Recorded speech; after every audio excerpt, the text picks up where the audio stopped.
Welcome, everyone, to my channel. I'm Ben. Today, we step into a chilling family tragedy. A mother found lifeless in her own bed, her face hidden beneath a pillowcase, and a hammer stained with blood discovered under the frame. What secrets lay behind a door locked from the outside? And why did the evidence point not to strangers, but to someone she once trusted? Heat held the valley like a closed fist. Early June, in the northwestern reach of Sichuan, felt heavy on the tongue, a sweetness that wasn't sweet at all.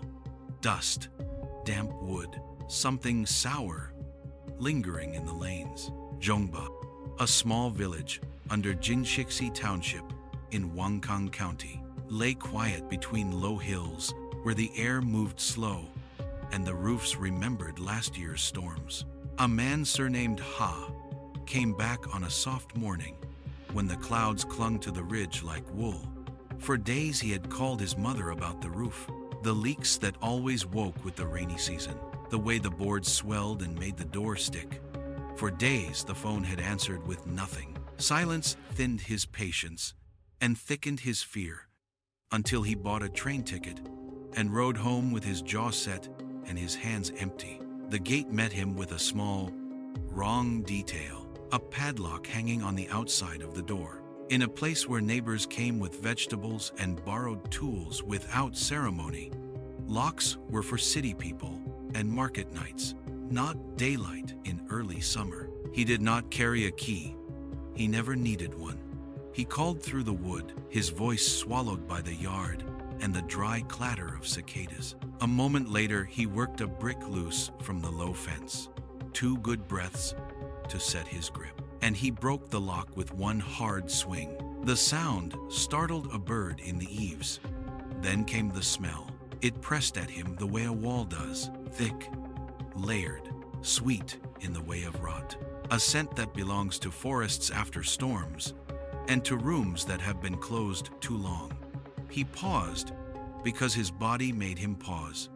Breath clamped, eyes watering, then shouldered the door and went in. The room had the ordinary order of a life lived alone. A table, a stool, a kettle by the stove. On the bed, a blanket rose in a low, careful mound, pulled up the way.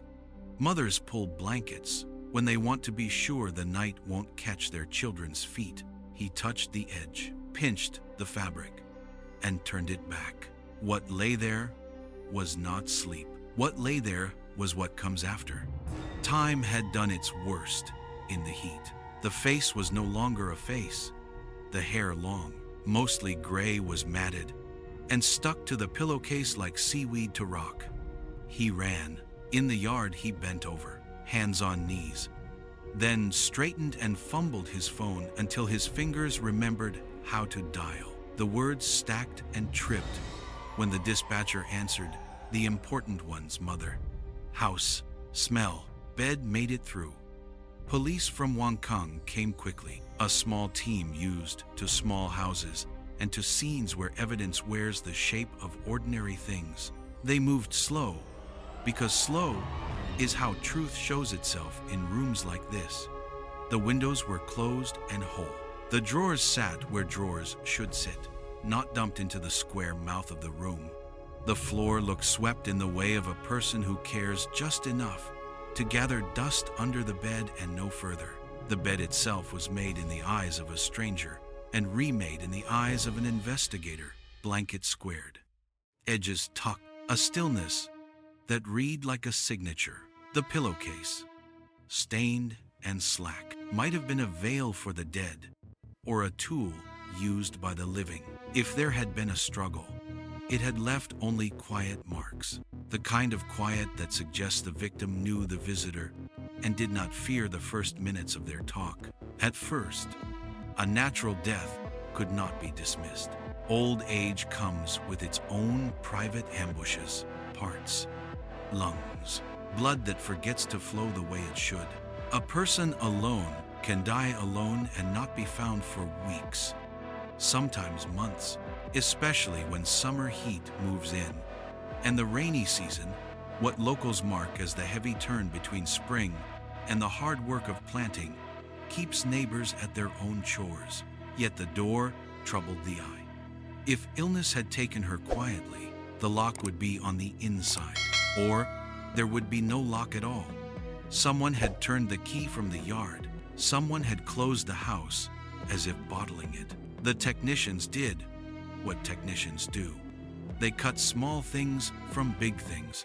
A bit of fabric from the pillowcase, a hair, a stain lifted from the stained place and sealed in a bag. They took a swab from the sun under the shade of the eaves and labeled it with careful letters so the tubes would not forget what they were. Later, the comparison would speak with the cool exactness of science. The woman on the bed was his mother, Miss Zhang. Time of death could be charted only as a window, not a date. 2 to 3 months passed.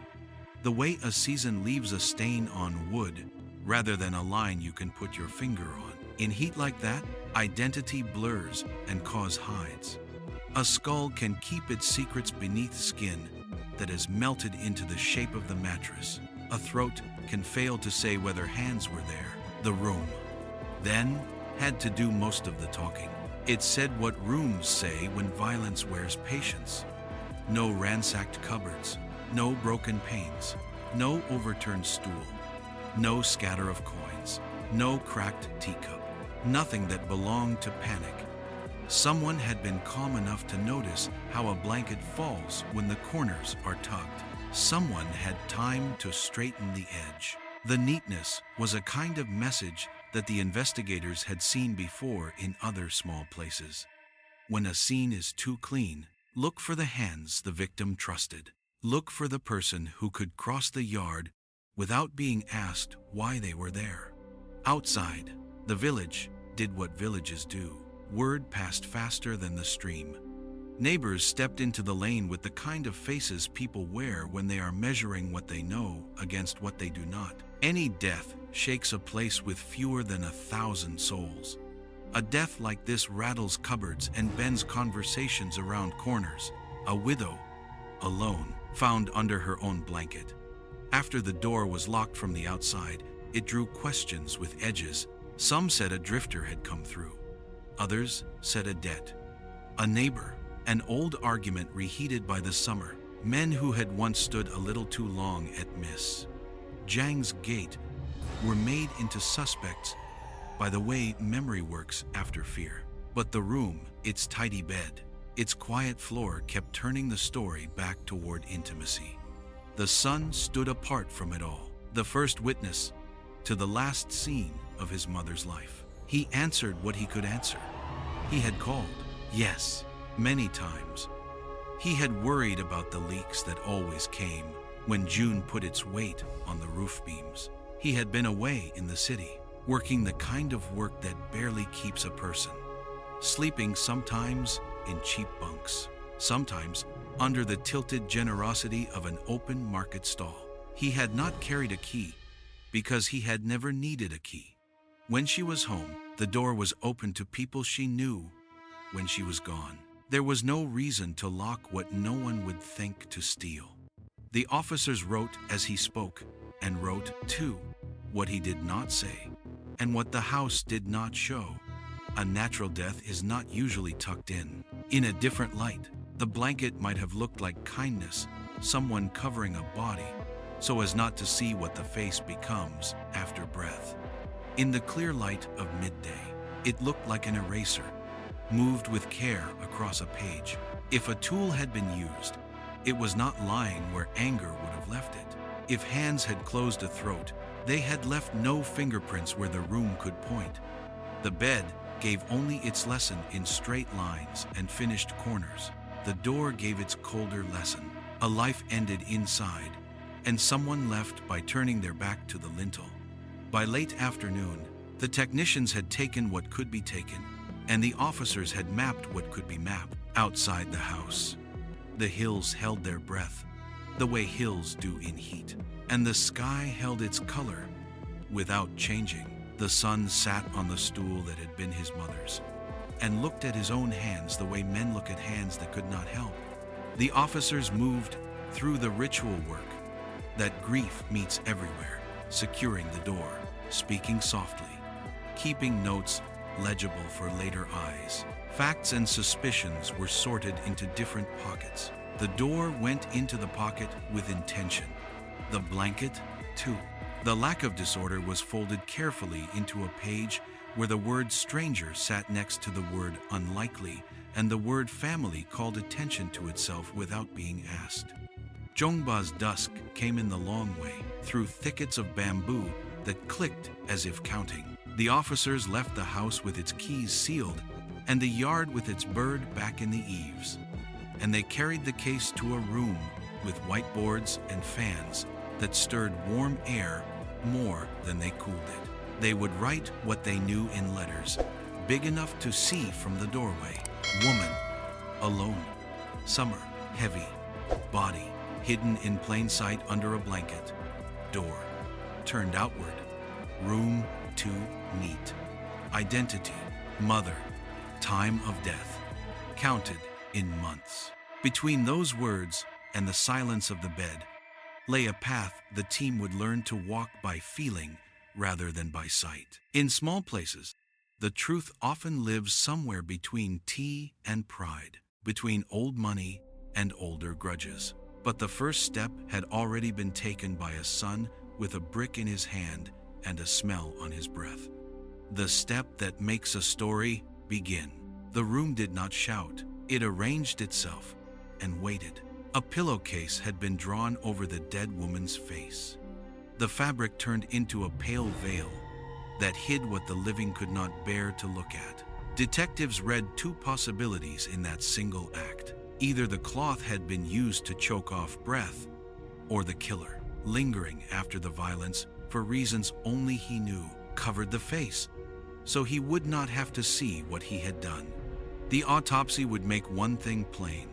The skull had been broken by repeated blows, and the fragile hyoid bone in the throat had snapped, a classic sign of throttling.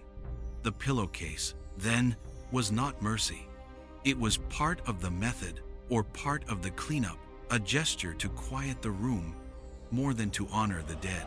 They searched beneath the bed and found a hammer, not the obvious smear on the metal head that film teaches you to expect, but a tiny stain on the handle, no larger than a fingernail. A quick check showed no fingerprints. Someone had wiped where it mattered, then hidden the tool in the dark where people keep slippers and old newspapers. Later, DNA would tell a colder truth. The blood on that handle belonged to the woman under the blanket. The hammer wasn't a prop. It was the instrument, the blunt twin to the pressure on her throat. Everything else resisted drama. The windows were intact. Drawers sat in their rails, not vomited onto the floor. The house was almost politely tidy, as if violence had paused to straighten the sheets. The front door had been turned outward, locked from the outside, closing the house like a jar. If a thief had come with a stranger's hunger, there would have been the signature chaos of hands grabbing what they did not know how to value. Here, the opposite: neatness, patience, time. A scene too clean is a message in itself. Start not with strangers, but with the people the victim trusted enough to let inside. Zhongba is the sort of village where news moves faster than the stream. Fewer than 1,000 people live there. A new face is noticed by midday tea. The discovery of a body under a blanket with the door locked from the outside shook the lanes into rumor. Some said a drifter. Others whispered about debts and insult. A long grievance reheated by summer heat. Even the hammer under the bed became an argument. If the killer had the sense to wipe the head, why did he leave the tool behind at all? In small places, fear is a weather system. Curtains close earlier, and the light in windows takes on the color of suspicion. At the county station in Wangkong, the task force did what good task forces do. They set aside stories and collected facts. The victim, Miss Zhang, was a widow, living alone since her husband, Hachi Cheng, died in an industrial accident at the Jingsixi cement plant years earlier. Her son, Ha Kuanhong, mid-30s, had divorced and left for Beijing, scraping by as an unlicensed motorcycle taxi. Her daughter, Ha Vanqian, late 30s, divorced as well, now living with a partner in far-off Jilin province. Miss Zhang's life had narrowed to work that fit her age, small rice plots, vegetables, and modest comforts. Tea at the shop, occasional mahjong, the kind played for tiny stakes or simply for company. On paper, she had no enemies. In practice, every village keeps a ledger of favors and slights that never fully balances. Yet absence spoke. The house held no coins, no market change in a bowl, no small bills folded in a tea tin. More troubling, her identification and the old-style bank passbook were missing. In early 2000 teens, rural China, passbooks still mattered. With a booklet and a memorized code, an elder could withdraw cash without a plastic card.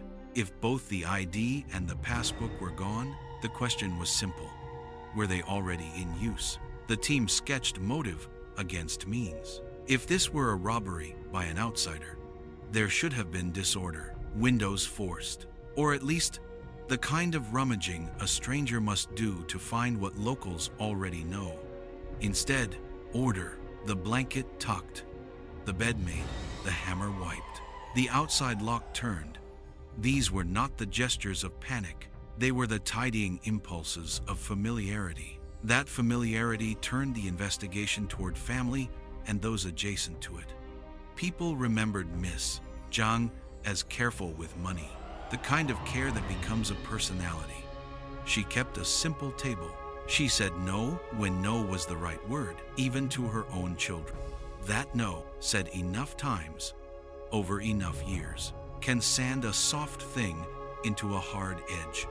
Years earlier, after her husband's death, the cement plant had paid compensation roughly 260,000 yuan by village accounting, and she had treated it the way elders do, as a heavy umbrella for storms that come late in life. The umbrella now looked like a lure. Back at the scene, one detail kept needling: the pillowcase over the face. Detectives had seen versions of this before. Sometimes a cloth means suffocation. Sometimes it is shame, fear, superstition. The killer covering the eyes that seem to keep watching. It is, in either case, the act of someone who lingers. Covered faces, wiped tools, outward locks. Together, they make a profile, not of a highway predator, but of a person who could stand in Miss Zhang's kitchen without being asked to explain himself. The task force wrote their first working rule on the whiteboard. If a room is too neat, start from within. They mapped circles outward: children, neighbors, men who had courted a lonely widow and been refused, the minor creditors and debtors who orbit every farmhouse. Rumors named a dozen men before lunch. Evidence removed them one by one.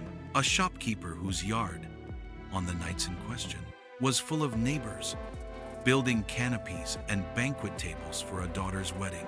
A laborer who had left the village months earlier and was still away. A man recovering from a spring stroke, unsteady on a cane, not a hammer. The tidy suspects fell to untidy facts. When they returned to the house in their heads, what remained was the same quiet arithmetic. A killer who knew the layout, not just the locks. A weapon hidden rather than discarded. Wiped in the right place, the wrong place forgotten. A face covered, not for piety, but for control. Missing money. That was not simply money, because in a house like this, cash is rarely the only aim. The passbook and ID are the keys that open the future, and a door, finally, turned outward, sealing a summer of heat and decay behind it, as if the house itself had been told to keep a secret. In the days to come, the investigation would follow the money into the city and the family into their histories. But on this page, this chapter written in the careful language of rooms, the case already leaned toward intimacy and intent. What happened to Miss Zhang did not come from the highway.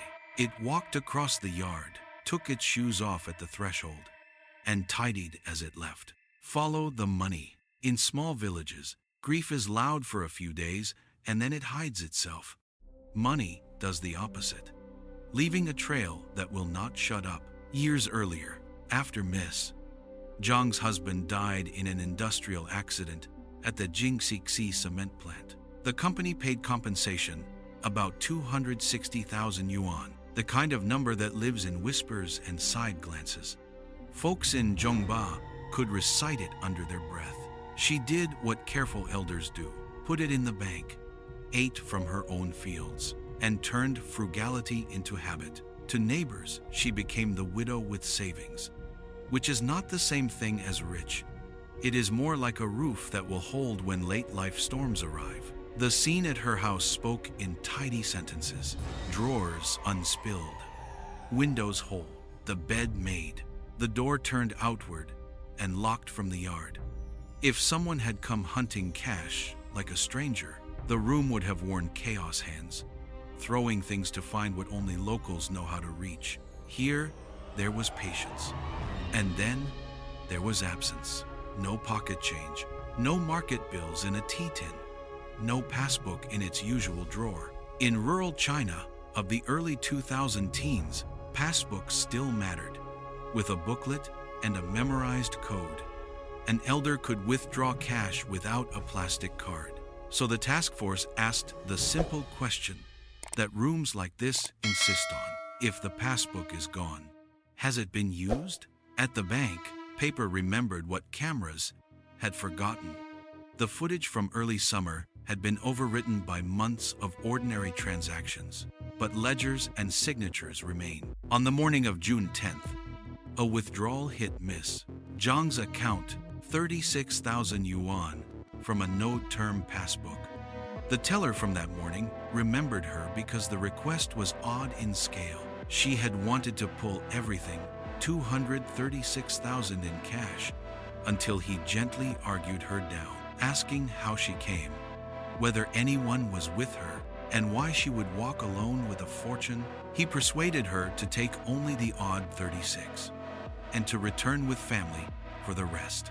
Then the strangest part, at her insistence, the remaining 200,000 yuan was transferred into the bank card of her deceased husband. Money is supposed to flow downhill, out of the dead and toward the living. Here, it ran in reverse. Reverse currents make detectives reach for a different map. Who would know the passbook existed? The code that lived in an old woman's memory, the habit of keeping the booklet in a certain drawer. Who would be let through the door without being asked to explain themselves? If the room was a message, its grammar kept pointing inward, not to a highway, but to a kitchen. The timeline tightened the knot. Villagers said that by June 10th or June 11th, the house was already locked from the outside. No one saw Miss Zhang. After the withdrawal, the 36,000 became a kind of clock. Money left the bank in the morning. By night, the lock had been turned outward. Soon after, silence. It looked less like coincidence than choreography. Suspicion first fell on the son, because suspicion often does. Bitterness, distance, drink the easy triangle. But the calendar would not hold his guilt. He was seen in Jingxi on his mother's birthday, June 8th, then bought a ticket and left on the morning of June 9th. If he had killed, logic says he could have left the lock turned outward and vanished long enough to let time erase him, not return to break the lock with a brick and call the police, inviting scrutiny he never needed. A man secretly holding fresh cash rarely sleeps in cheap dorm bunks or under an awning at a market stall. Poverty is hard to fake. When the village knows your nights, timing and texture both pushed him to the edge of the board. So the task force widened the circle to a group the village had already named in whispers. The men who had courted a lonely widow and failed. After Mr. Ha's death, go-betweens had tried introductions, and for a time Miss Zhang had tried meeting men of similar age, some widowers, some simply alone. Each time, she stepped back. The reason, relatives said, never changed. She believed they wanted money more than marriage. Pride bruised on one side and suspicion hardened on the other. Either flavor can curdle into rage. The police worked the list. One man had been away laboring since late winter. Distance cleared him. Another was still learning to walk after a spring stroke. Hands that wobble on a cane do not swing a hammer cleanly. A third had money of his own and had just married. Both robbery and romance were thin motives. Rumor is a lazy detective. Evidence did its slower work. Still, the bank ledger would not let go of its oddity. Who moves 200,000 yuan into a dead man's card? Inheritance laws exist to move money forward. Even a cautious elder would not shovel wealth backward unless fear or a plan guided the hand. Then a small fact grew teeth. Mother and daughter looked almost the same face. Build. Hair close enough to confuse a stranger. What if the woman at the counter on June 10th was not Miss Zhang at all? The detectives carried a recent photograph of the daughter back to the bank. The teller, who had already told them about the too large withdrawal and the reverse transfer, felt memory click into place. The identity card had named a woman in her 60s. The face across the glass had looked younger by more than a decade, mid-40s, in the bright lobby light. He even remembered asking about it and hearing an easy story. Hard years had once darkened skin and sharpened features, and rest had softened them. Plausible enough to pass, peculiar enough to linger. The ledger and the teller together sketched a path. The daughter had come home for the birthday. On the afternoon of June 9th, neighbors saw mother and daughter walking the square together. An ordinary grace note laid over summer heat. The next day, a woman who looked a little too young used the mother's papers to move cash. By the evening of that day or the next, the door was turned outward and the house fell silent. The 36,000 yuan new bills, crisp enough to remember their count, never reappeared. In places like Zhongba, cash that fresh leaves tracks. It left none. That absence was not an accident. It was intent. But even as the investigation bent toward the daughter, detectives kept listening to the room's quieter lessons. The pillowcase over the face is never just a cloth. Sometimes it is a tool. Sometimes it is shame. Sometimes it is superstition. The dead must not watch. In every case, it means the killer lingered long enough to cover the eyes and wipe the metal head of a hammer clean. The smear that remained on the handle, no larger than a fingernail, read like a mistake that belonged to intimacy. The kind of oversight made by someone who knows where the spare key is kept, not a thief timing, a break-in. The more they stared, the more the room looked like a conversation between a mother and someone she knew, interrupted by something that pretended to be money and revealed itself as grievance. There was also the social math, the small, ruthless ledger that every village keeps without writing it down. Miss Zhang was careful with help. She said no when no was the right word. She could be flinty around money, and flint makes sparks when it strikes pride. She had lent a neighbor money years before and still collected interest while the principal sat unshrunk. She had scolded a son into adulthood and then into distance. She had raised her daughter's girls when life collapsed and then watched the daughter build a new life far to the north. Love can survive all of that.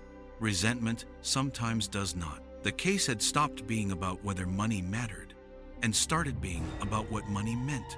Not a treasure in a drawer, but a score kept over years. Who paid, who refused, who owed a debt that wasn't printed on paper. By the time the task force pinned their notes to a board in Wangkang, the lines pointed in one direction, not toward a drifter, not toward the son's bitterness or the neighbor's debt, toward the person who could wear another face because she shared its shape, who could carry a passbook because she knew where it lived. who could stand in the kitchen and tidy the bed as she left. The money had set the clock. The lock had told the time. The room had told the story. All that remained was to follow that story to a door in Jilin and knock. The first suspects fell away like leaves in heat. A neighbor surnamed Song had argued with Miss Zhang about a loan, 10,000 yuan, lent years earlier, interest paid in dribbles, while the principal refused to shrink. People remembered voices raised at his doorway. A knot of villagers watching the quarrel only days before the killing. On paper, the motive looked sharp. Debt, pride, and public humiliation can cut. In life, the edges dulled. He kept a small grocery by day, and on the nights of June 10th and June 11th, his yard was crowded, relatives and neighbors stretching canvas, rigging a banquet canopy, setting tables for his daughter's wedding, scheduled for the morning of June 12th. Too many hands, too much light. His hours were spoken for. He fell off the board. Other men were named and then unnamed by fax. One suitor had left the county early in the year to labor far away. Another had suffered a stroke in early March, still unsteady on his feet, still learning the slow grammar of therapy. Hands that wobble on a cane do not swing a hammer cleanly. A third had his own money and had just married. Love and theft both felt like poor fits. The rumor mill produced suspects.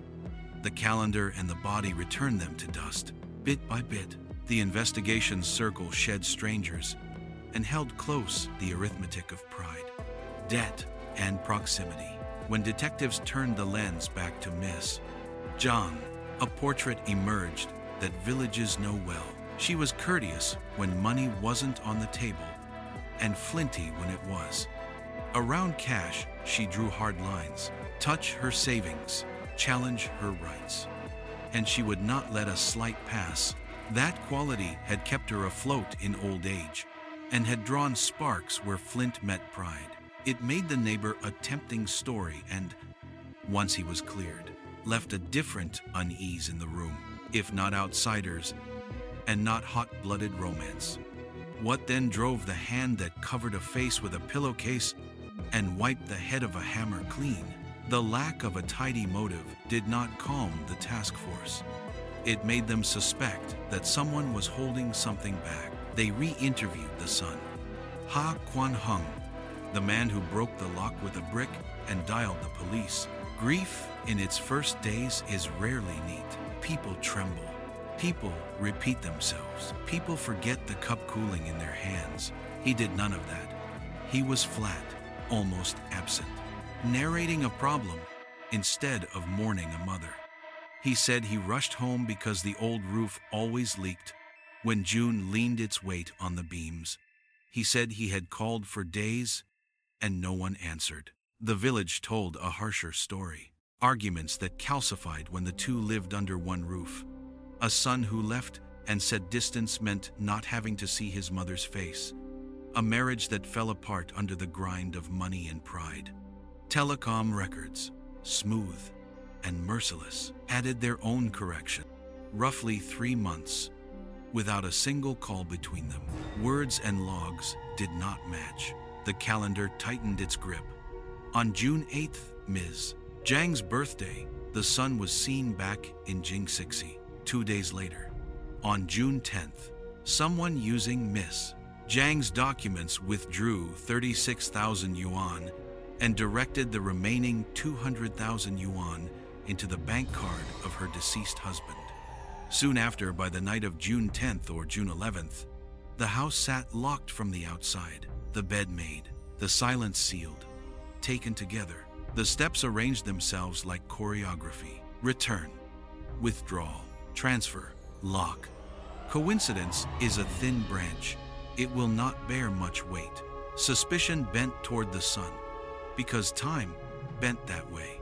Neighbors added context that did not flatter him. In early 2009, after a matchmaker's work, he married and kept living under his mother's roof. He did not find steady work. Food, bills, the small bleed of daily life. His mother's savings carried all of it until, one day, she split the household. 2 kitchens, 2 ledgers, 2 lives. The young couple's meals grew thin. When bank interest arrived, Miss Zhang sometimes bought meat to simmer alone. Resentment thickened. The marriage broke. His wife left and went home. His bitterness fermented into drink. The village is a long memory. Its collective ledger recorded each slight and each sigh, until the pages crusted with old grievances. Even so, the logic of the crime refused to sit neatly on the son's shoulders. If he had killed, why return to break a lock and call the police, drawing attention he did not need? Why sleep in cheap dorm bunks in Beijing if he were secretly holding fresh cash? Why invite the kind of scrutiny that can peel paint off a life? The scene in the house argued for a killer who knew how the rooms breathed, who had time to tuck the blanket and the sense to wipe metal. It did not shout the son's name. It whispered someone she trusted. That whisper carried 2 faces in the village, one already tested by alibis and noise, the other shadowed by absence. What stuck in the detective's craw was not just chronology, it was tone. At the interview table, the son's voice lacked the ragged edges grief gives to syllables. He spoke of the roof like a man discussing a broken pipe, or the phone like a man reporting a service outage. He might truly have been worn flat by years of quarrels. He might also have been steering the conversation away from a different shape in the house, the shape of intimacy turned cruel, the kind that tidies as it leaves. The task force kept him on the board, while they followed the other line that the room itself drew: the removal of the passbook and identification, the movement of money backward into a dead man's name, and the pillowcase pulled over eyes that should not see. The path kept looping toward a person who could lift a bank book without asking where it lived, who could talk a teller down from an impossible withdrawal, who could walk across that yard without a neighbor lifting a curtain. And still, the village's social math had one last sum to show. Miss Zhang's thrift had been her armor and her edge. For years, it protected her modest wealth. For years, it cut those who asked too much. Against a neighbor, it made scandal. Against a son, it made stalemate. Set beside a calendar packed with coincidences and a room too neat for strangers. That character sketch did not solve the case, but it colored every page of it. Somewhere between money saved for storms and pride sharpened by saying no, a motive waited to be named. The investigators could feel it. A domestic gravity, the kind that pulls past outsiders and settles in kitchens. They had peeled rumor away from fact, and fact whispered that the answer lived not on the highway, but very near the bed where a blanket had been squared. By the end of that week, the whiteboard in Wangkang carried a tight cluster of words: birthday, withdrawal, transfer, outward lock, neighbor cleared, suitors cleared, phone silence, quarrels hardened, grief without grief. The arrow those words drew pointed first to a son, and then past him, toward a face that resembled another face too closely for comfort. Before they could knock on that farther door, they had to prove that the person at the bank on June 10th was not an old woman softened by better days, but someone wearing her papers like a mask. For that, they would need a memory to click and a detail to snag something small, the size of a fingernail stain on a wooden handle, that could change the scale of the whole case. The room had given them its grammar. Now they were ready to read the next sentence out loud. The easy answer kept trying to sell itself. The son did it. Pride, drink, old quarrels. Pieces of a story that fit too neatly. But stories have to pass through rooms, and this room would not let that version through. If Ha Quan Hong had killed his mother for money, the simple play would have been to lock the door outward and stay gone. Let heat and time erase him. Or, if he were colder, move the body and buy even more time. Instead, he returned, smashed the padlock with a brick, and dialed the police, bringing a floodlight onto a life that had nothing to hide but failure. In Beijing, he slept in the kinds of places where coins knock against the thin wall of sleep, crowded flophouses that charged roughly 5 yuan a night, about 70 US cents, with 2 or 3 people sharing a single bed and more than 10 to a room. On broke nights, he slept outside. A man secretly holding 36,000 yuan in warm cash does not choose that life for months. Poverty is easy to see. Money, in a village, is the hardest thing to hide. The calendar kept talking anyway. On the mother's birthday, June 8th, the son came home to Jinchixi. On the morning of June 9th, he bought a ticket and left. On June 10th, someone using Miss Zheng's identity withdrew 36,000 yuan and told the teller to put the remaining 200,000 yuan into the bank card issued in her dead husband's name.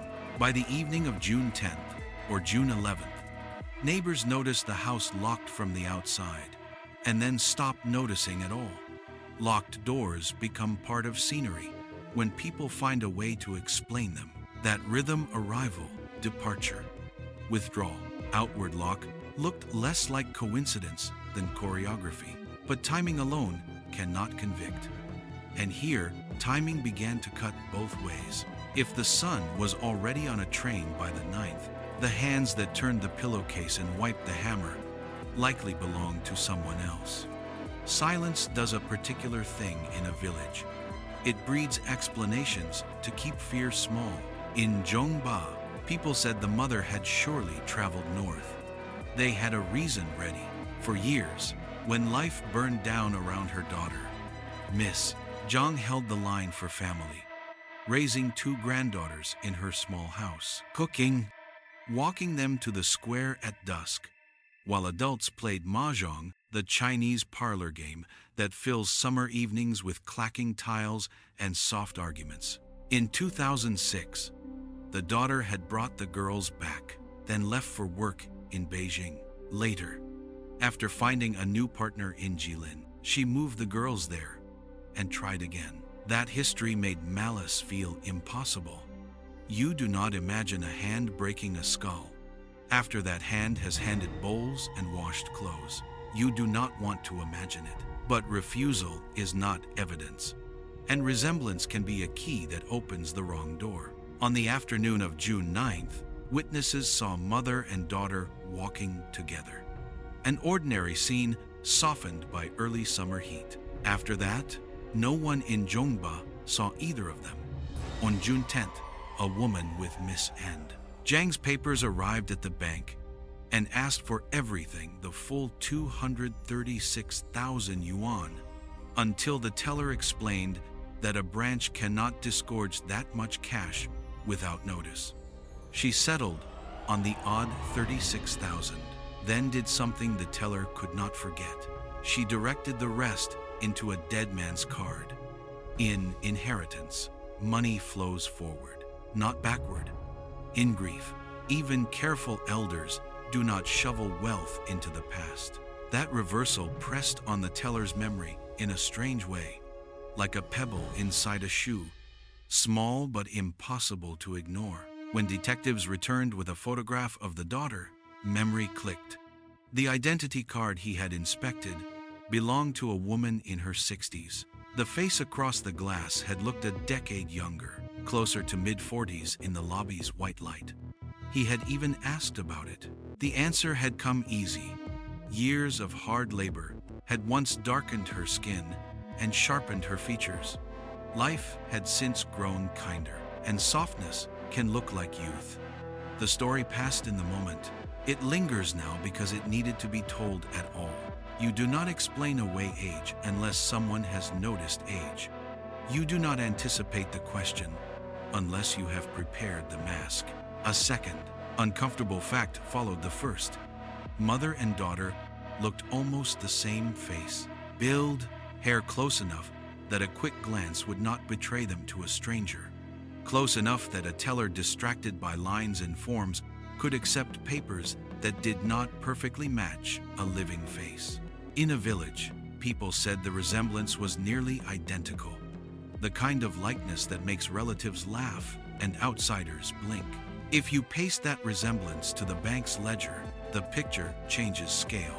What if the person who moved the money on June 10th was not an old woman gliding into foolishness, but a younger woman wearing her mother's name like a fitted coat?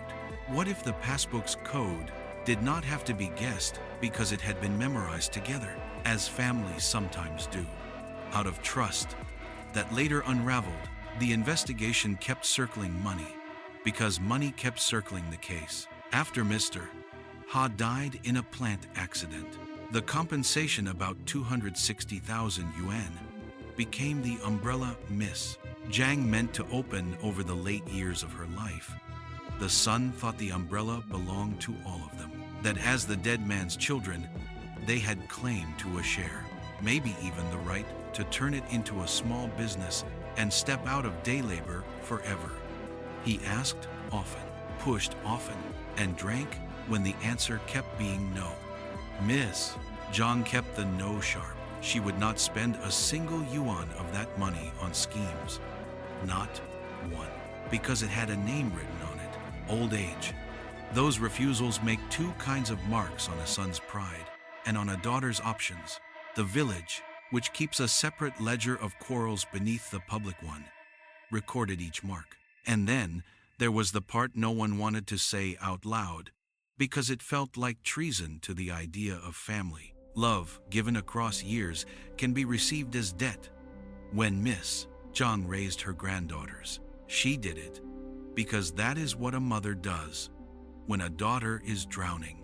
She kept the girls safe through the seasons, bought meat when bank interest came, small luxuries wrapped in broth, and folded her own wants into narrow pockets. In return, she asked for very little beyond respect and the right to say no to the bright ideas of children who had not yet learned how expensive luck is. That paper-thin boundary love on the inside, money on the outside, can become a wall with the slightest pressure. A thief sees cash. A child who has been told no 100 times might see locked doors she has a right to open. The room in Zhongba had already told its parts of the story. The pillowcase, the wiped hammer, the bed pulled smooth, the outward lock. None of those gestures belonged to panic. They belonged to someone who lingers, someone who tidies, someone who feels brave and careful at the same time. That profile does not point to a stranger who floats through counties and vanishes. It points to a person who stands in the kitchen and remembers where the spare key is kept. It points to a person a widow would let in at dusk without thinking to hide the passbook. It points, like the teller's hesitating finger on a photograph, to a face that looks like another face. By the time the task force pinned their notes to a whiteboard in Wangkong, the lines had begun to cross in the same place. The son was still on the board because suspicion is stubborn, but the edges of his box were fading. In their place, another shape hardened. The daughter who had returned for a birthday, who had walked the square with her mother on June 9th, who had not been seen by neighbors after June 10th or June 11th, and whose resemblance could fool an overworked bank counter for the length of a transaction. The village had given them its social math. The bank had given them its ledger. The room had given them its grammar. What they needed now was proof that the woman who moved money backward into a dead man's name was the same woman who pulled a pillowcase down and wiped metal clean. Proof often begins not with a miracle, but with a photograph and a memory that clicks. In Jilin, a woman in her late 30s lived behind a different door with a new partner and a small son. The detectives drew a line on the map and then drew another school rosters for the granddaughters, rental ledgers for transient apartments, the bureaucratic trails that follow families even when families are trying not to be followed. The case had started with a son and a brick, and it had wandered through rumors and weddings and the rhythms of a village summer. Now it narrowed to a single possibility with a mother's face. Somewhere between June 8th and the hard silence that followed, love had failed the test that money always sets. The task force took a breath, turned the key in their own door, and went to find out whether resemblance had been used as a weapon. The teller's hesitation became a hinge. He remembered how the woman at the counter wanted everything, every last yuan from both accounts. He had answered with the polite tactics taught for awkward mornings. A branch cannot conjure that much cash without notice. Elders traveling alone should not carry fortunes in a cloth bag. Come back another day with family, and we will prepare the withdrawal. She listened, nodded, seemed to calculate, and then agreed to take only the odd remainder, 36,000 yuan, roughly 5,800 US dollars, in early 2000 teens rates, and to move the rest elsewhere. But that elsewhere ran backward.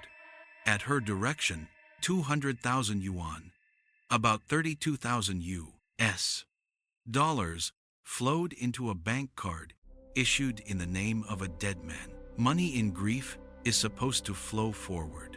This moved like a river in a parable, against the tide. The teller did the transaction because the forms allowed it, but the oddness lodged like a pebble in the shoe of memory. Detectives arrived weeks later with a photograph and a question that makes or unmakes alibis. He looked once and felt the answer as recognition rather than thought. The identity card that day had belonged to a woman in her 60s. The face across the glass had looked a decade younger, closer to mid-40s in the bright lobby light. He had even asked, gently, about the mismatch. The woman had smiled and told a simple story. Years of rural toil had once darkened her skin and sharpened her features. Since compensation and small business had improved life, she no longer bent in fields or stood in sun. So the face had softened and looked younger. It was a story born to pass a counter, and pass it did. Now, with the daughter's photo laid on the desk, that story dried up and flaked like paste. The teller said the words the case needed. It was the daughter who had stood at his counter that morning, not the mother. The manhunt began with what the son could give and what he could not. He had tried to call his sister after breaking the padlock with a brick and finding the room that smelled of summer death. Her phone stayed dark. He knew an old address through a former husband, but the marriage had broken years back. He knew that she now lived in Jilin with a new partner, a man named Tan Hong Luong, about mid-40s, a local of that northern province. There was also a small son, just over 1 year old. It was a sketch both too vague and just enough to start a search. A net was thrown. Databases across Jilin were trawled for men named Tan Hong Luong in that age band. The list that came up would have daunted a lesser team. More than 200 names, more than 200 faces. Each a box that had to be ticked or crossed out. Under fluorescent light, the sun sat with the photos and the old stubbornness of recognition. He pointed, hesitated, shook his head, kept going, and then his fingers stopped. This man. Registry records pointed to Gongjuling in Siping, a mid-sized city on flat land where streets run in long lines. Police drove there and found a door that opened on an empty apartment. The paper truth was out of date. The people had moved. When manhunts stall, they stall in obvious places. The team stopped thinking like police and started thinking like parents. The daughter had 2 school-age girls. And schools keep lists, the way banks keep ledgers names, ages, contact adults. Lists lead to rooms, rooms lead to doors. That same afternoon, plainclothes officers walked the corridor of a rental block as if they too were looking for a room to rent. At the gate, in the ordinary light of late day, a woman sat with a baby boy in her arms. The officers knew, even before they were sure, because certain scenes complete themselves. They closed the distance carefully, the way you close a page, and folded the moment into custody before panic could find a foothold. Inside, the apartment spoke. Objects tell stories when mouths will not. They found an identity card that was not the woman's, but her mother's, a social insurance booklet, a phone, and the key to the old house in Jinkixi, where a bed had been squared around a corpse. They found a bank card in the dead father's name, the very account that had received the backward current of 200,000 yuan, and another passbook besides. A fixed-term booklet that tied money to time with a thin promise of interest. It was a catalog that read, like a confession, written without verbs. The woman did not try to bargain with it. She did not weep. She did not scold fate or accuse others. She told the story flat, as if reading from a ledger that had been filled in long ago. News moved faster than the river back in Zhongba. The name on the arrest traveled through courtyards and into kitchens where kettles had not yet cooled. People who had shared vegetables and gossip were struck silent first and angry after. Outrage is the easy part. Disbelief does the hard work of reshaping a village's idea of itself. For family, disbelief and refusal walked arm in arm. This was the daughter whom Miss Zhang had once trusted with her girls' futures. The daughter for whom a grandmother's hands had washed clothes and ladled soup through lean years. And yet, the villagers said, it was that daughter who had pulled a pillowcase down and hidden the weapon under the bed. The human mind hates two truths that refuse to merge. 2 days later, the caravan prepared to return south to Wangkang to walk through the night, step by step, in a crime scene reenactment. Such scenes harden rumor into roots and emotions into diagrams.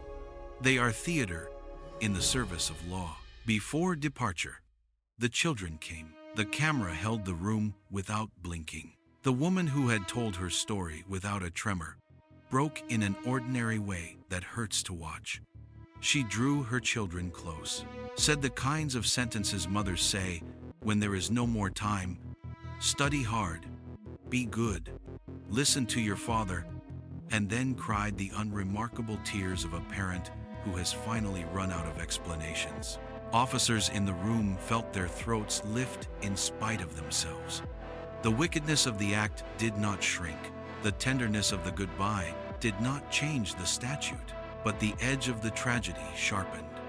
Even those who do unforgivable things still know how to say the word mother, still know how to hold a child gently for one last minute. Back on the whiteboard, the case tilted from narrative to proof. The teller's hesitation had become testimony. The backward transfer had become intent. The objects in the apartment had become a chain that could be laid out in court: identity card, social insurance booklet, key, bank card, passbook, all pieces that knit money to movement and movement to motive. What remained was the slow conversion of confession into charge, of story into statute, of grief into a sentence. But the line of the tale had already bent toward its hard end. The afternoon officers walked through the rental block. The door in Zhongba had been locked from the outside for months. Now a different door had closed with a click, and the case had a face that looked too much like another face to ignore. The detectives did not speak of monsters. They spoke of choices. They spoke of a passbook that had been kept in a certain drawer for years, and of trust that had been kept in a certain heart for longer than that. They spoke quietly of resemblance turned into a weapon, how the daughter wore her mother's features like a fitted coat and used them to cross a threshold that should have remained closed. In the end, what held the case together was not a single dramatic revelation, but a series of small, patient facts. A teller's unease, a list of names whittled down to one, the confident walk of plainclothes officers who already knew the answer, a set of keys and cards and booklets, a goodbye that made the room feel full of air. Each fact worked like a stitch. Together they held. She knew this might be the last time. On the station platform of custody, with the air of late summer heavy and the camera unblinking, she held her children and spoke the sentences mothers Save for when time is almost gone. Her voice broke, then steadied. Tears came, then stopped. If you only watched that farewell clip, you could not have guessed that the same hands had once pulled a pillowcase down over the face of the woman who raised her. Love and harm sat in the same posture, and the ordinary cruelty of that fact would carry through everything that followed. When interrogators asked for the first small truth, she did not begin with the night of the killing. She began with a year 2009 and an accident. After her father died at the Jingsixi cement plant, the company paid compensation, a figure that in village mouths always sounded like both comfort and temptation. Money came to the house, and the house changed shape.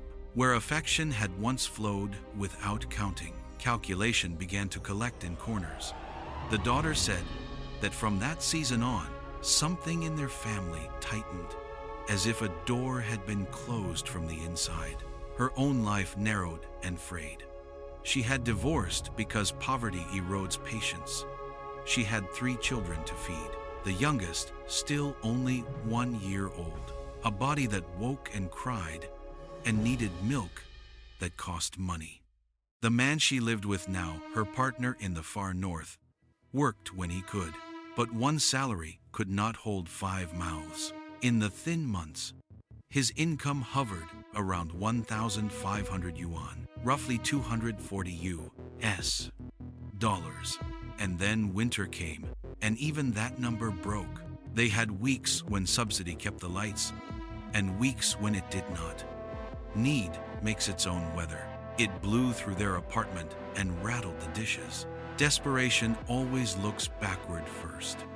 She called home.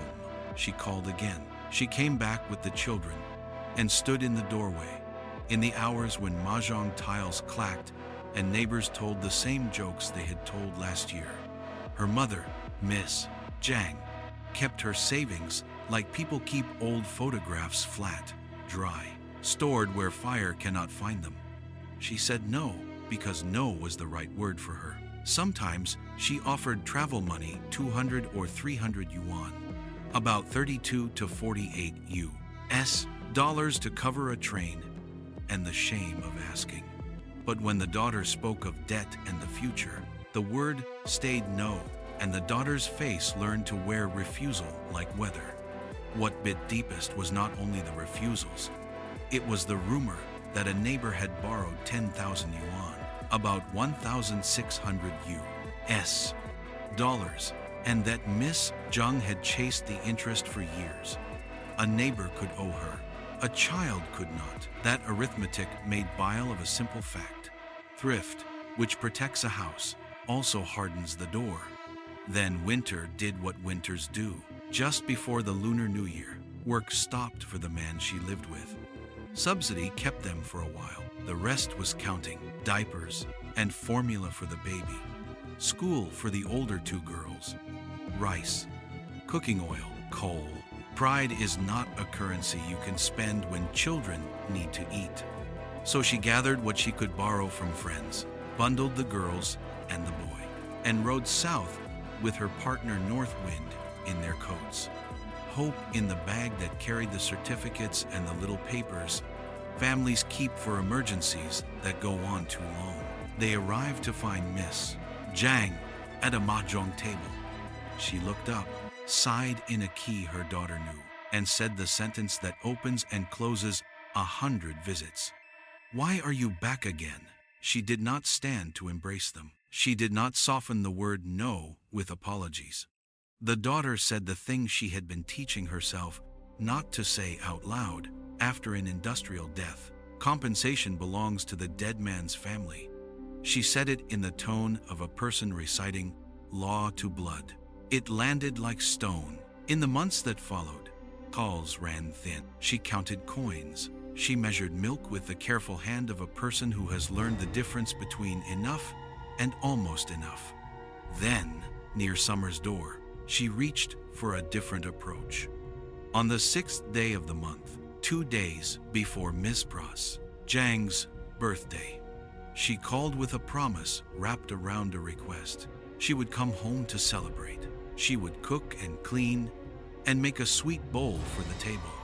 And she said it plainly, now she needed money. She did not say loan, she said give, because loans have to be carried back uphill, and she had no shoes left for the climb.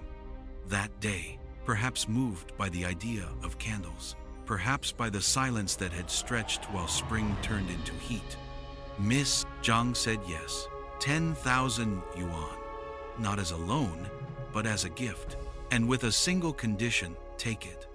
And never ask again. Skin prickled at the edges of the promise, but the daughter's heart stepped into the space it had been denied for so long. She began the journey south the next morning. On the birthday itself, the village looked the same as it always had in early June, fields in their labor, lanes with their gossip, the square in its soft light. The daughter arrived and found her mother where habit placed her. Indifference is not the same as cruelty. It simply leaves no handholds. Miss Zhang watched the game a little longer and did not let her face change. The daughter went home ahead to prepare food. Each slice of ginger and each set of bowls an investment. Each flame a small prayer that the promised money would leave the bank and enter the life of her children before the month ran out. But dread knows how to count faster than hope. While she moved through the kitchen, she felt the promise thinning like sugar in water. After the meal, the word that had ruled their years returned to the room. No. The birthday ended with the gift revoked, and the daughter's face learning, yet again, how to look like a person who could walk away. What happens next in many stories is something called resignation. In this one, a different current rose. She had borrowed to make the trip. She had bought meat for the table. She had gathered a promise and watched it dissolve. She told the interrogators that anger did not come first. Insult did. She felt like a person who had invested in goodwill and been paid back with a lesson about her place in the order of love. While she cleaned the kitchen, a sentence from a television drama surfaced in the part of the mind that remembers lines better than faces. In the show, a prince kills his predecessor to take the throne, and the script hands him a mask, a proverb twisted to fit cruelty. She heard the hardened version that floats through markets and tea shops, be ruthless, or you are no real man, and laid it, for a terrible moment, over her own life. To those officers, she also said a smaller, truer thing, the kind of gloss that follows misused wisdom. The saying she remembered does not, in its living form, worship ruthlessness. Its root is older and softer. In classical opera and verse, the proper line praises generosity and measure. It says that without breadth of spirit, you are no gentleman. Not that without poison, you are not a ruler. Vocabulary slippage and hard years had sanded the line into something else. And people who needed a shield for selfishness found one ready-made.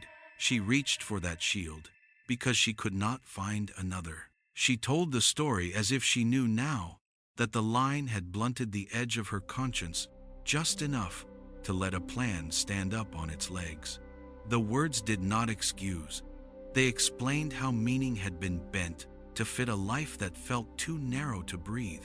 Everything in a village that runs on favors and refusals will feel like a ledger if you look at it long enough. By the time June turned its shoulder toward heat, the daughter believed she had been written into the margins. A neighbor had borrowed real money and been chased through the years. The son, for all his failures, had a claim he could shout. The daughter, with 3 children and a partner out of work, had the kind of claim that sounds like begging, even when law could be made to stand behind it. Shame is hard to carry with dignity when you are also carrying a child. She decided that if love would not open the drawer where the passbook slept, something else would have to do. In that decision, she mistook bravery for necessity and necessity for virtue. The rest of the story: bank counters, transfers flowing backward into a dead man's car. A door turned outward would grow from that single seeded thought. Investigators, hearing this, did not say the word monster. They wrote down numbers because numbers refused to lie about hunger. 1,500 yuan a month when there was work? 200 or 300 yuan sent back down the tracks as travel money? 10,000 yuan promised and then withdrawn. 3 children, whose names began and ended the day like bells. They marked the dates because dates married motive to opportunity. The call on the 6th, promising a celebration and a plea. The arrival on the 8th with food and hope. The refusal after the party and the stillness that followed. A proverb that had been misremembered turned into a tool for building a staircase down which a daughter would carry a crime. The officers did not say so out loud, but their pens made it true. And yet, even inside the clear lines of her confession, contradictions lived. The woman in the farewell clip was still a mother, which did not melt the fact that she had been a cruel daughter. Both could be true at once. The children who pressed their faces against her clothes were still children, which did not make their grandmother less dead. Both could be true at once. The village, which had once believed that thrift and duty raised houses that could stand any weather, now had to believe that thrift and duty, handled without warmth, can also freeze a house from the inside. Under the frame of a proverb and the heat of a summer, a daughter mistook a closed hand for fate and a plan for deliverance. The case would later be written into statutes and sentences. Here, in the soft light of a birthday that ended with a no. It began as a story about money and words, and the dangerous ease with which both can be bent. The thought did not arrive as a sentence. It flickered, mean and bright. And then the pressure of debts made it harden into a plan. By early summer, she had been living inside arithmetic for months, diapers and formula, rent and coal, school fees, and the small burn of cooking oil numbers that never quite met each other in the middle. The day after the idea flashed, she watched her brother ride the early train out of Jinsixi. The house would be quiet now, only a mother and a daughter under one roof. She slipped a hammer under the bed and told herself the rest would unfold like a scene in a show where the bad choice is already written and the actors are only catching up to their lines. Night, however, did not cooperate. The old woman did not fall asleep when she should have. She lay there in the summer heat and talked about the 2 sisters when they were small, about the way rice plants used to bend in storms, about the thin years when a grandmother's hands had washed clothes and ladled soup for 2 granddaughters because a daughter's life had caught fire. The daughter listened and felt something pull against the plan. Tenderness. Maybe habits of love. She decided to try words one last time, to see if memory and softness could open the drawer where the passbook slept. She asked again for money. Not a loan, she had started saying give, because loans have to be carried back uphill, and she no longer had legs for the climb. The answer arrived in the same shape it always had. No, the compensation. Her mother said paid after a deadly accident at the cement plant was for old age. It was not for dividing, it was not for schemes. Raise your own children, the old woman said. Do not lean on the bent backs of the old. The refusal did not wobble. The plan regained its balance. Sometime after midnight, moonlight thinned across the floorboards and made the mosquito net glow. The daughter reached under the bed and found the hammer by touch, the way a hand learns a tool long before the mind accepts it. In the blue light, she brought the weight down twice, hard and sure, and heard the dull, the wrong sound of metal on a skull that had once bent to kiss her forehead. The body bucked. The old woman lay on her back, hands up, fingers fluttering, as if to catch a falling thing. Blood ran down the face, pooled at the ear, soaked the pillow. The eyes were open.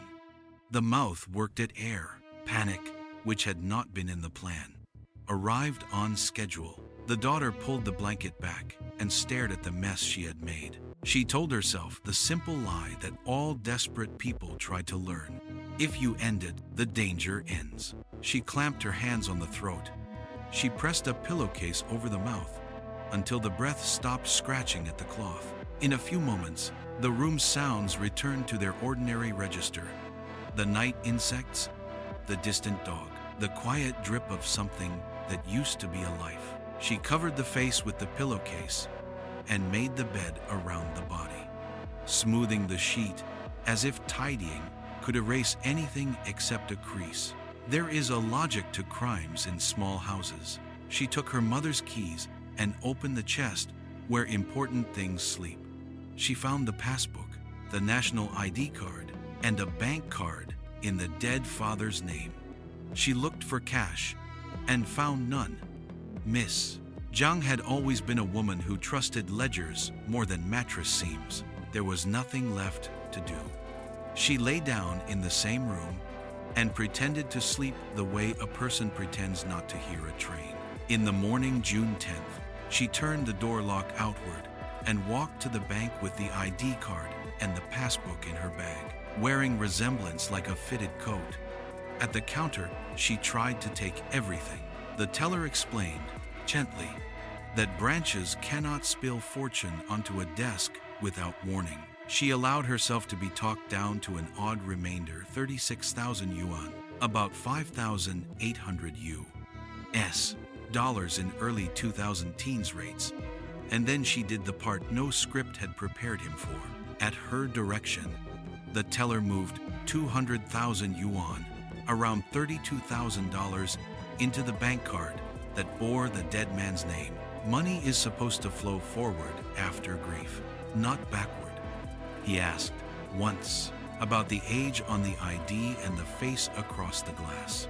She smiled and told a story about hardship, making people look older once and better times softening a person later. The story passed. The transaction cleared. The pebble lodged in the teller's shoe for later. Her reasoning, set down later in a room with paper cups and a recorder, was simple in the way that bad plans always are. She said she could not risk coming again to withdraw more, even if the first morning passed. The murder would not stay hidden behind a door for long. She did not know whether her mother had left a will, if there was one, and if it favored the son, she would be left with nothing but those 36,000 yuan and a memory she would carry like a stone. But the father had died 4 years earlier with no will. If the money sat in his account, inheritance law would split it evenly between the two children. If she escaped, notice, she would keep more than 100,000 yuan. If she was arrested, her share could still pass to her 3 children, her 2 daughters, and the small son who had not yet learned to hold a spoon, and the money would pull their lives upward, even if hers ended. She told the officers, accepted both endings when she reached under the bed for the hammer. The law does not accept those bargains. Later, when the ledger of her movements had been matched to the teller's memory and to the objects found in her rental, the case absorbed its final lesson. In China, a person who causes the death of the one from whom they hope to inherit is stripped of the right to inherit at all. The plan she had trusted, cruel, tidy, and, in her mind, clever, collapsed under a sentence written years before she was born. In December of 2013, the Guangyuan Intermediate People's Court sentenced her to death with a 2-year reprieve, the kind of judgment that sits like a heavy lid on both memory and time. The prosecutors would later speak in the plain language of statutes. The compensation paid after an industrial death was the mother's legal property. Without a will or a formal agreement, children have no claim to such funds while the parent lives. To take a hammer to a skull and a pillowcase to a mouth is not negotiation. It is murder for gain. But the detectives, who had watched the farewell at the station platform and had written down the small numbers that describe hunger, also spoke quietly about another truth that lives beside the legal one. A person can carry a private sense of ownership that the law cannot see, a belief that a share has been earned in the dark through diapers and dishes, through nights awake and days begging for school fees. A belief that can turn into a weapon when it meets the cold word no. They wrote in their notes that the motive was money, yes, but that the money carried a story made of pride and refusal, and years spent on the wrong side of a door. In her confession, the daughter tried to explain the wind that had blown through her. She spoke of a line from a television drama, twisted into a proverb that excused ruthlessness. Be ruthless, or you are no real man. The market version goes, she said the sentence had made a mask for her at the worst possible moment. Officers who grew up on stage plays and poems remembered a different line, older and softer, that praised generosity and measure instead. They knew, and she had come to know, that language can be bent until it fits any face, and that once you put it on, it is hard to remember what your own face looked like before. None of that changed the bed made around a body, or the outward lock, or the 36,000 yuan counted out in crisp notes. But it did change how people in Zhongba would speak about the case when the fans were switched off and only the night insects were left to make noise. A family tragedy is a simple phrase that covers too much. In this one, love and harm wore each other's clothes. A grandmother had raised her granddaughters, and then the mother of those girls had struck the grandmother twice and then closed her throat. A daughter had begged for money and then held a passbook that did not belong to her. A village had believed thrift and duty could keep a house standing against any storm, and then watched thrift and duty, without warmth, freeze a house from the inside. When the case is told in court, it ends with a sentence and a date. When it is told in a kitchen, it ends with a question that a prosecutor cannot answer. Where, between the word no and the shape of need, did the path turn into a plan that could not be walked back? The detectives could not put that in their report. They wrote the numbers instead. They wrote June 9th and June 10th, and 2 hammer blows, and 1 pillowcase, and 36,000 yuan, and a transfer that ran backward toward a dead man's name. The rest of it, like the sound a body makes when it stops struggling, stayed in the room. In many families, a quiet belief lived under the furniture like dust. What belonged to the grandparents would pass to the parents, and what belonged to the parents would, one day, pass to the children. It sounded orderly. It felt fair. In that belief, caretaking was not a gift so much as a relay. The baton must change hands. If the inheritance came, it felt like the world keeping its promise. If it did not, resentment rose like weather, slow at first, then hard rain. That idea, an unspoken, private ownership, sat behind so many quarrels. It sat behind this one. The daughter's trip home, the cakes, the birthday meal, the laughter that sounded almost right from the doorway. All of it could be read 2 ways. She said she came to make her mother happy. The season said she came to turn love into money. Beneath the ribbon, there was a bill.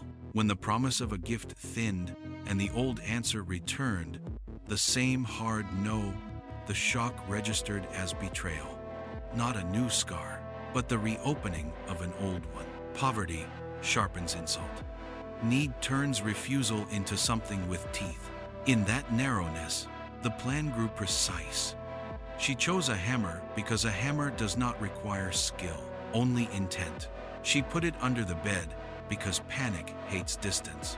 She waited for sleep because quiet makes fewer witnesses than anger. It was not a quarrel that escalated. It was a decision walked toward on quiet feet.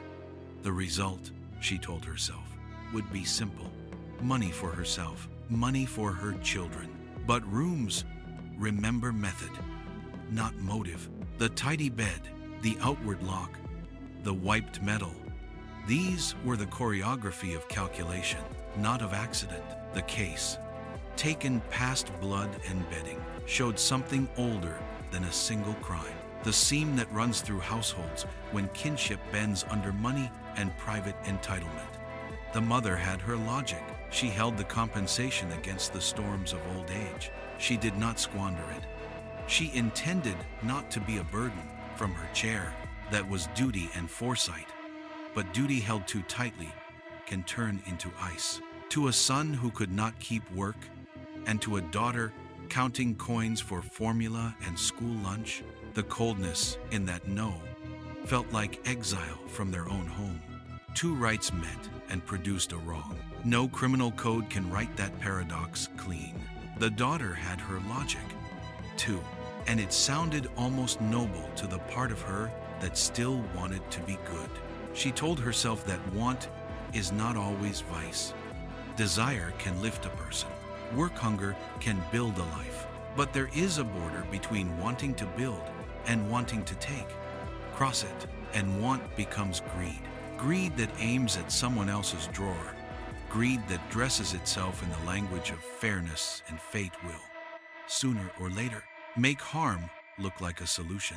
She crossed that border the moment she hid a tool under a bed and told herself that love had failed.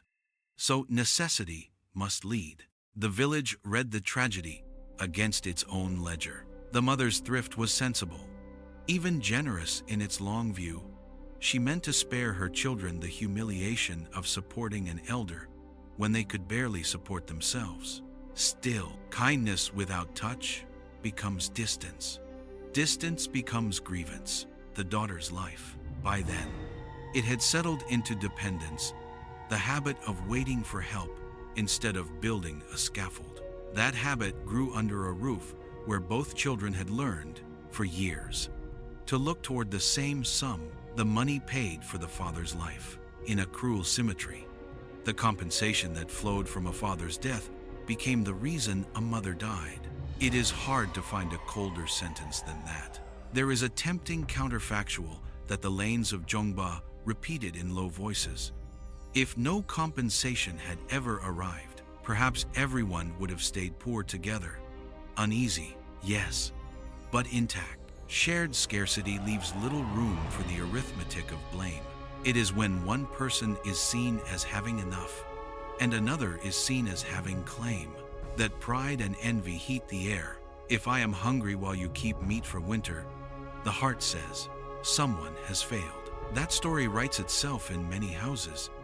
In this one, money gave shape to injuries that would otherwise have remained feelings. It set a target. It turned a proverb into a weapon and a face into a key. There is another lesson. The case pressed forward. Not all hunger is the same. Ambition that works longer hours, learns slower skills, and builds planks out of days. That kind of hunger can be a mercy. Ambition that points at a door and says, mine, because paper says the name of the person behind it is related. That is the kind that corrodes. The first kind enlarges a person. The second kind shrinks everyone in the room. A village can live with the first. The second eventually calls the police. Education, too, did not escape the room's judgment. In the long roll of years, the mother had not managed, perhaps had never even known how to teach either child to stand alone. The son learned evasion in the shape of drink. The daughter learned to stretch a hand and then to clench it. Their household became a school where the curriculum was waiting. The stipend the factory paid for a dead man's life became the scholarship both children believed they deserved. The cruel math is hard to ignore. The same money that honored a life taken at work ended up buying the knife that cut the last thread, holding the family together. That is not a legal conclusion. It is a moral one. In the end, the court wrote what the law can write. It named murder for gain. It closed the path to inheritance for the person who caused the death. It weighed the method and the intent, and laid down a sentence measured in years and in the stark ultimatum of a reprieve. Courts do not write essays about entitlement or about the difference between hunger that builds and hunger that steals. They cannot, but we can. List the signs of premeditation: the hidden hammer, the sleeping house, the absence of quarrel, and you see a crime. List the signs of a slow family fracture, the ritual refusals, the cold prudence, the learned dependence, and you see the kind of weather that made that crime thinkable. Both lists must be read to understand the story we were given. The last image that remained for many was the farewell. A woman, handcuffed by a future she had chosen, wept with her children and spoke the sentences, "Mothers always speak when time is short." It did not undo what the pillowcase covered. It did not change the way dust settled on a swept floor in a locked room, but it added a human edge to the page. The same hands can wash a bowl and press a cloth over a mouth. The same word mother can be holy in 1 minute and unbearable in the next. That double truth is not an excuse. It is a warning. So this case did not only tell us how a person died and who killed her, it told us what money can do in rooms where pride and duty have been left to harden. What private ownership stories people tell themselves when law and love do not give the answer they want. And how easy it is to bend a proverb until it masks the face you are afraid to admit is yours. A community cannot legislate tenderness, but it can teach the difference between the hunger that builds and the greed that takes. It can say, out loud, that inheritance is not a wage for being born. It is a gift, sometimes given, sometimes not, and never a reason to raise a hand. What do you see now when you look at this story? The crime, the money, the lessons written in the margins. Where would you begin to make a different ending in a house like this? At the drawer with the passbook, at the word no, or earlier, when children learned what hunger was for,